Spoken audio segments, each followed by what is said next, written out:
Joining us now, Chairman of the very important House Judiciary Committee, Jim Jordan, is with us. I don't know what the hell your colleagues are talking about. No kidding. Is it possible what's happening in Great Britain can happen here? Well, yeah, the example you gave about the comedian who was arrested, remember, Sean, this was an Irish citizen who was in America, in the United States, in Arizona when he issued the tweet, and then he flies to the UK, and when he lands, he gets arrested. It's just a matter of time before that happens to an American. Understand what we've done, Sean. Last Congress, we investigated what the Biden administration did. You know, the Biden administration, on the third day, they send an email from the White House to Twitter saying, take down this tweet ASAP. And it was a tweet from RFK Jr., who happened to be the guy who was going to run against him in the Democrat primary before RFK Jr. said, I'm in the party that defends the First Amendment. I'm going to support President Trump. So the real threat was the Biden administration. So we investigate all that. We find out the Biden administration is pressuring big tech to censor Americans.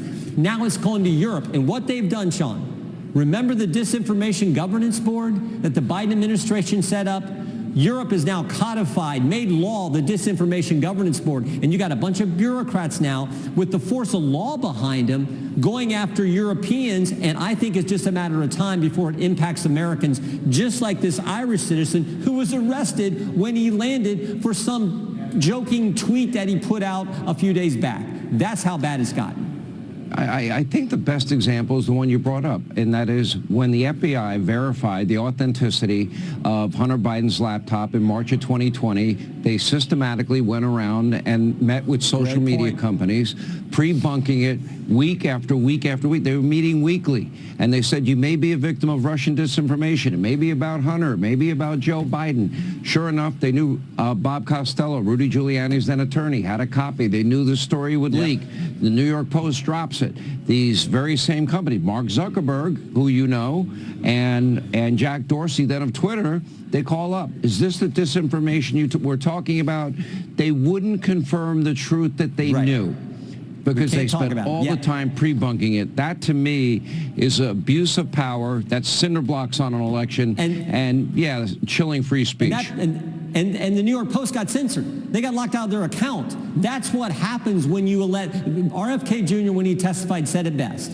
When you look at history, it's never the good guys who are for censorship. It's always the bad guys. Thank goodness President Trump won and we've stopped it. But we got to make sure this doesn't continue in Europe. I mean, the hallmark, we had a wonderful witness last Congress as well, Rupa Subramanya, a journalist from Canada, and she said the hallmark of Western culture is free expression. If you lose that, if you can't debate, it is scary. And where they want to take again, they have codified the Disinformation Governance Board. Bureaucrats telling you what you can say, what you can post, what you can tweet, what you can read. That is wrong. And you felt it firsthand, the censorship of some things you did, you online and everything else. So this is how dangerous it is. It's why we're focused on this investigation. You told me on this very program that you found out there were efforts to suppress my social media accounts so that people that follow me could not read what I was putting out. True or false? True. We know that happened. That's all part of the Twitter files and everything else. That was all part of our investigation. Yep. Now it's happening in Europe. Now it's happening there. All right, Jim Jordan, we appreciate you as always. Thank you.